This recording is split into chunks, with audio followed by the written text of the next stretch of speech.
এইখান থেকে গাঁথুনি হয়ে নিচের দিকে চলে যাবে, এখানে একটা কলাম হবে জি পুকুরের পাড়ে, ওই যে কার্ভ অনুযায়ী, কথাটা বুঝছো? হ্যাঁ, একদম এইটা যেরকম আছে গোল করে কলামটা দিবা, দিয়ে একদম ওই পর্যন্ত, ওই যে সিঁড়ি পর্যন্ত, ওই দিক পর্যন্ত। আসো দেখাই, ড্রয়িংটা তো দেখছো না? জি দেখছি। আচ্ছা, ড্রয়িংটাতে একটু ভিডিওটা ধরো তুমি, ড্রয়িংটায় ভিডিও ক্যামেরা এখন ডিজাইনের জন্য ধরছো তো না? জি আচ্ছা, এই যে ড্রয়িংটা দেখা যায়, এই যে এইখানে ওই রুমটা তো আমাদের রুম, হ্যাঁ, এদিক থেকে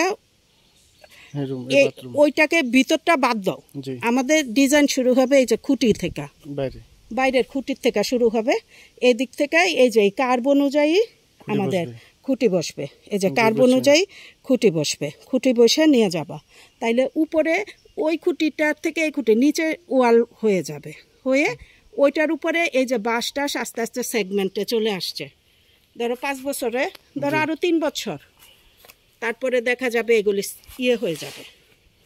তো এর মধ্যে আমরা যেটা করব এখন হচ্ছে পার্মানেন্ট করব, যেন সেলেবল হয়। ঠিক আছে?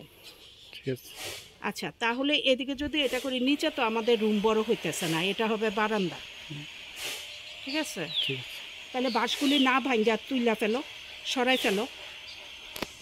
কথাটা বুঝতে পারছো? তুমি খুঁটি সরাই ফেলো, নাহলে এই বন্যায় তো পুরা ঘরটা আনসেফ হয়ে যাবে। যেটা শেষ হলো এটা কালকে করতে চাইছিলাম আর কি। এটা তো এইবারে না পড়লো, দেখলাম পরশুদিন কিভাবে পড়লো? তো অনেক বৃষ্টি হয়েছে তো ম্যাম, বৃষ্টি মানে পড়ে চাপ দিয়ে এদিক নিয়ে গেছে ঠেলে।